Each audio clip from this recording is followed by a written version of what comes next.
হ্যাঁ, এই যে তুমি কখনো এই তুমি দিয়ে অত আগের যেমন বৈদিক আগে আগে ছিল স্বামীর নাম বলতো না, তুমি বলতো, কিন্তু সেই তুমি দিয়ে কিন্তু অলিখিতভাবে স্বামীকেই সেটা আইডেন্টিফাই করা আছে। হ্যাঁ, স্বামী বা জগৎ স্বামীকে সেটা প্রকাশ করে। ঠিক ওই যে অনন্ত তার নাম, অনন্ত তার লীলা যদি হয়ে থাকে, তার অনন্ত যদি রূপ হয়ে থাকে, দেখেন এটা লজিকটা কোথায়? লজিকটা হচ্ছে তার অনন্ত তার রূপ। হ্যাঁ, গীতাতেই বলছে আমি একটু কিয়দ অংশ তোমাকে দেখালাম। বিভূতি যোগে বলছি আমি কিয়দ অংশ দেখালাম, আমি সামান্য একটুখানি, এটা সর্বশেষ। হ্যাঁ, সর্বশেষ হলো আমাদের মূর্খদের জন্য ওই যে 108টা, যেটা হচ্ছে তুমি এখানে তোমার মনটা তুমি নিবিষ্ট করো। এত ওই যে ওম নিরাকার ব্রহ্ম, তিনি অবশ্যই তিনি নিরাকার ব্রহ্মরূপে ছিলেন। বৈদিক যুগে তিনি নিরাকার ব্রহ্মরূপেই তিনি ছিলেন, কিন্তু ঋষিদের কিন্তু সুখ হচ্ছিল না, ঋষিদের মনে কিন্তু সুখ হচ্ছিল না যে নিরাকার যিনি, তার সাথে তো আমি তো টেস্ট আস্বাদন করতে পারছি না।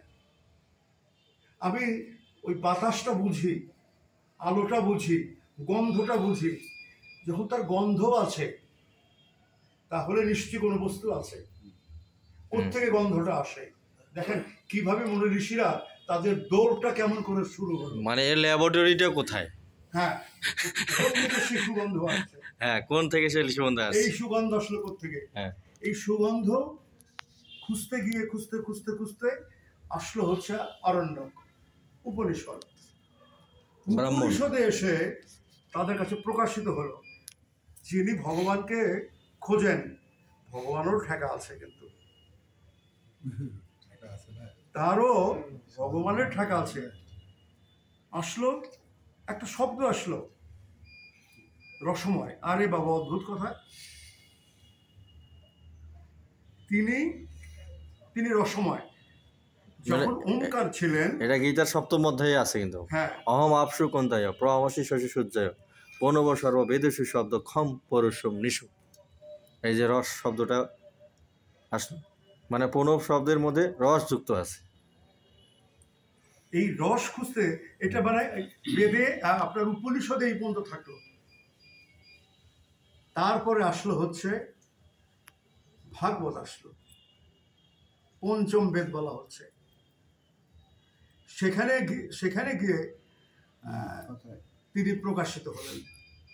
সেখানে গিয়ে তিনি তার স্বরূপটা, যেন তিনি আসলে তিনি রসময়, তিনি লীলাময়, তিনি প্রেমময়, তিনি করুণাময়, আরো শব্দের সাথে দয়াময়, হ্যাঁ, এইরকম অনেক শব্দের সাথে করুণাময় শব্দটা, 178 শতশত নামে এই করুণাময় শব্দটা নাই, কিন্তু যথার্থ করুণাময়টাকে